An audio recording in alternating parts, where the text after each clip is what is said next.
It is absolutely no secret right now that triathletes are riding bikes faster than ever before. Last year, we saw athletes averaging over 28 miles an hour at the Ironman. 28.6 miles an hour is the new record over the 180 kilometer distance.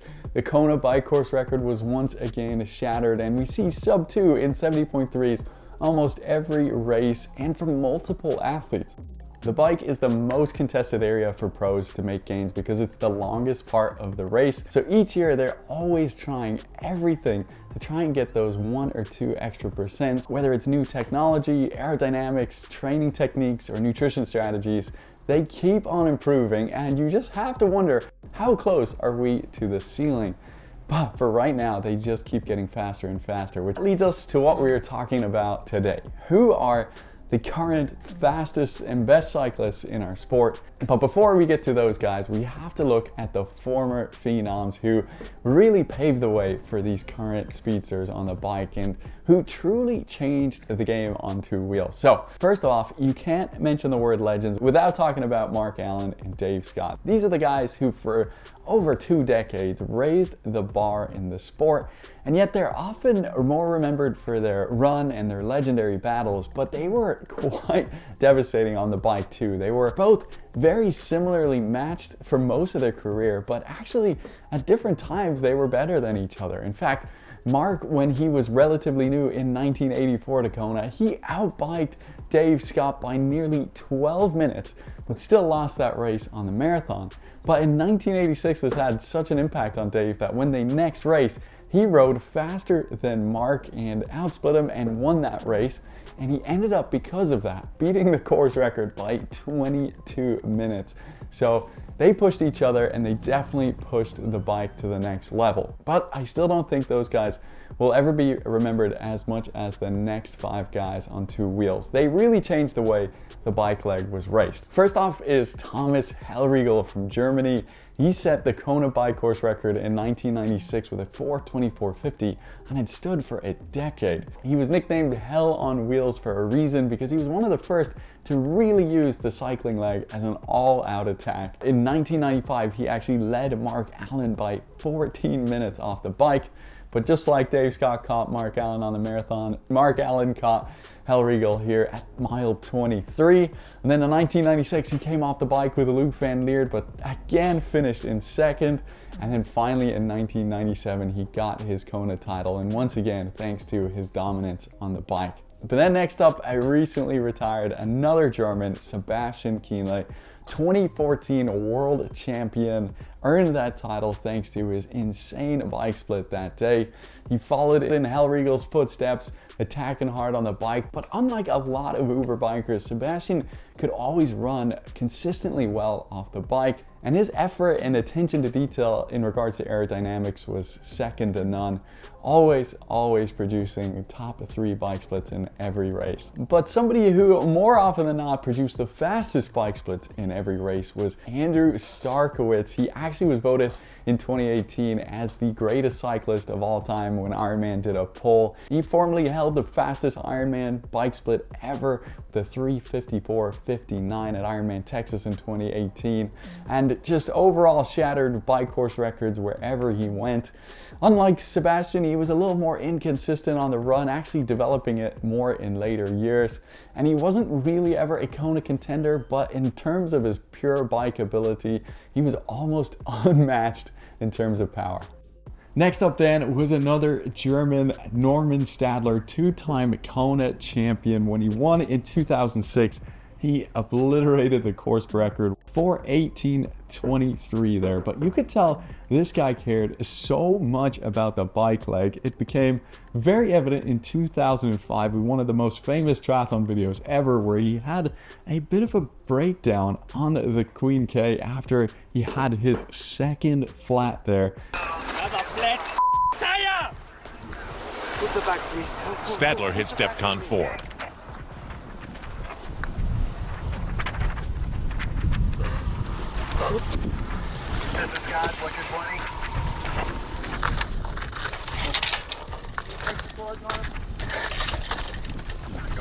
Another flat. 2 flats in one race is too much to take. But no matter what race he was in, Stadler was always looking to separate himself on the bike and spend most of it with everybody else behind him. Finally then, we have to talk about Chris Lieto. Anytime a list is made talking about the fastest riders in the sport, he has to be mentioned. No matter what race he was in, he was always trying to use the bike as a weapon, always trying to split the race up, and was known for just massive solo efforts, just gapping the fields. In Kona in 2009, where he finished second place, he actually outrode Craig Alexander, who ran him down by 12 minutes, and as well Chris McCormack by 7 minutes in that race. He unfortunately didn't have that consistent run he needed to get the results he probably deserved from his bike efforts, but still a legendary rider who will be remembered forever in the sport.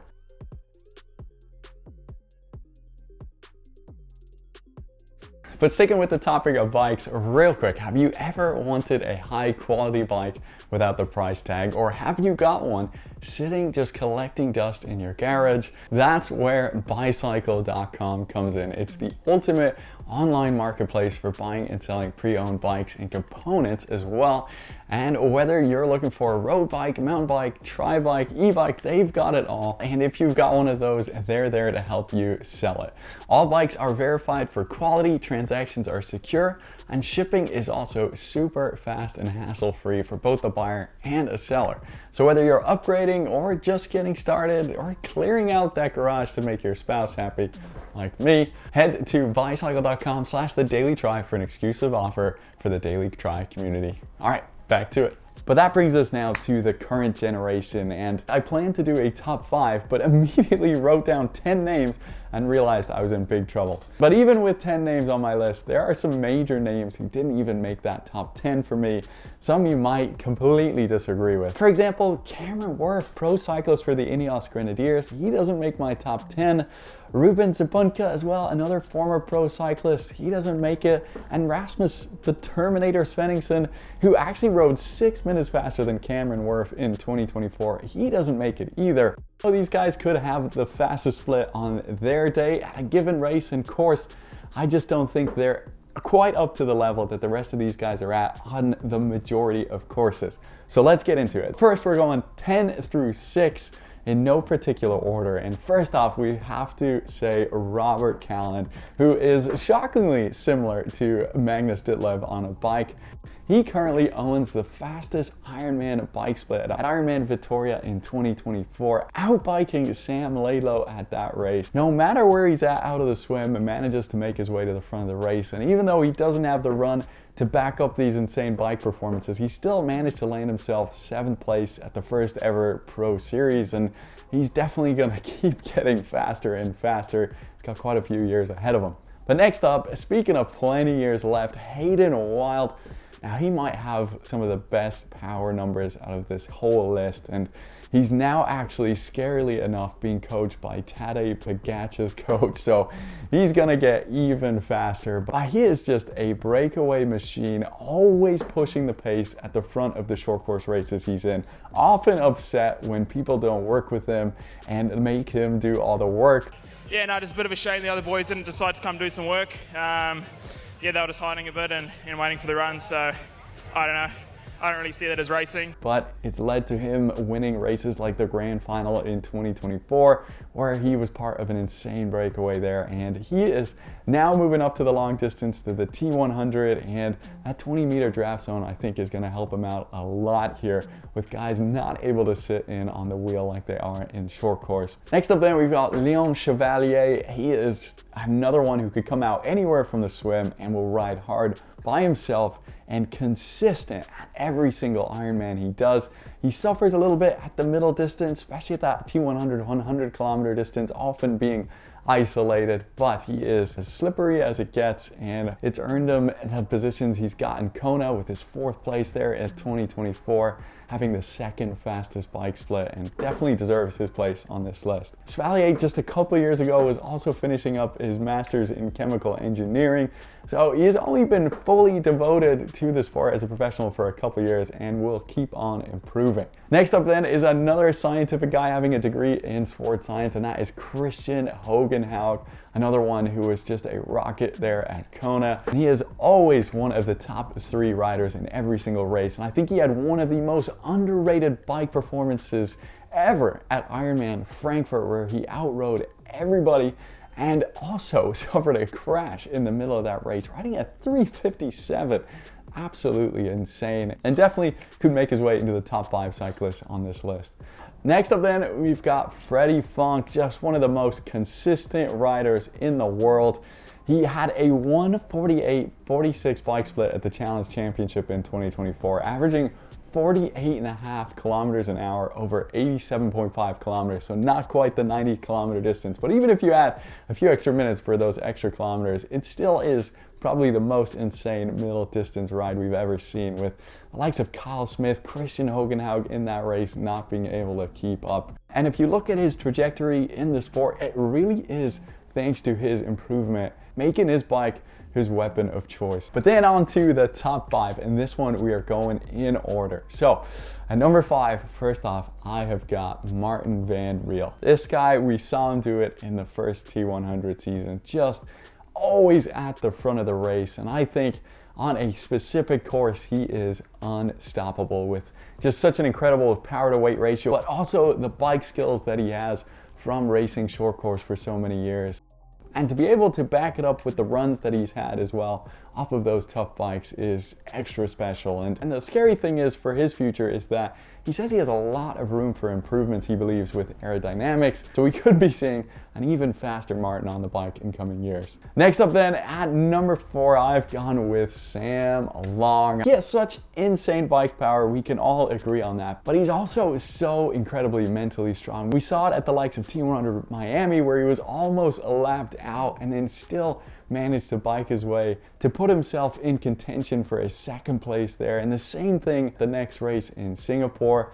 And I swear, if Sam, I mean, we've all said this a million times, but if he was able to swim near that front group, I think he'd be the man to beat at most races. And the fact that he is able to do these insane bike efforts and run off of them in extreme heats, he's so good at it, is a huge advantage for him. That's why I've got him so high up this list. Next up then is another American athlete, just 25 years old though, and actually comes from a running background, surprisingly, and that is Trevor Foley. I think this guy should be studied for having probably the most insane bike progression of all time. Even though his saying is no talent, this guy definitely possesses some, because he even admitted that in his first ever 20-minute power test, he did 370 watts. I never biked before in my life. I did a 20-minute power test and it was 370 watts. Like, that's pretty dumb. Unlike Sam Long, who hasn't really proven it over the long distance, Trevor can really put it down at that full distance. You see that at the likes of Lake Placid, but also in his first Ironman at Texas, he believes he should have won that race, but he had to ride with broken aero bars for a lot of it, and then also spent 15 minutes on the side of the road fixing it. Not a lot of people know this story, but I think I would have won that race that day. My aero bars fell off my bike. He would have outbiked Magnus Ditlev, who ended up winning that race. And also in 2024, he was on pace to having the 2nd fastest bike split at Kona behind Sam Laidlow in his first year doing it. It's just unreal. This guy could be the #1 cyclist in just a few years. But he would have 2 of the most insane riders to beat to get that spot, and that is Magnus Ditlev at number 2. His 20-minute power test, which came out a couple of years ago, was 503 watts, which is probably the highest we've ever seen in triathlon. And he is the guy who's always pushing the limits right now on aerodynamics more than anybody else. I mean, the amount of wind testing we've seen him do is unparalleled. And he's such an innovator with things like his dropper seat posts for the Ironman World Champs in Nice in 2023, the aero tape that he wears on his shins, the triple water balls on the back. This guy keeps Ironman up at night. In fact, to the point where he wasn't able to ride the bike he wanted to at Kona in 2024. But another reason that separates him is because he's able to do this after swimming front pack and then backing it up with a 2:34 marathon like he did at Challenge Roth to become the fastest over the Ironman distance. He is literally pushing the limits of what's possible on the bike. But there's one guy who has got his number right now, and that is Sam Laidlow. He's the only guy who could keep Magnus Ditlev up at night in Nice. In 2023, he outrode Magnus by a fair margin and was able to run solid off of it. And in 2024 in Kona, he also outrode Magnus by a fair bit as well with that 3:57 course record, which smashed his own previous course record. Even though he wasn't quite able to run off of it, it was still impressive, you have to admit. And just the fact as well that he can do it on any course and at any distance, really. He showed that at the likes of Team 100 London, where he had a poor swim, biked up to the front pack, and then biked away from everybody to win that race on the run. He just really is hard to argue for being the best cyclist right now. And also, he's another one that's super young and only seems to be getting quicker. But that is my list.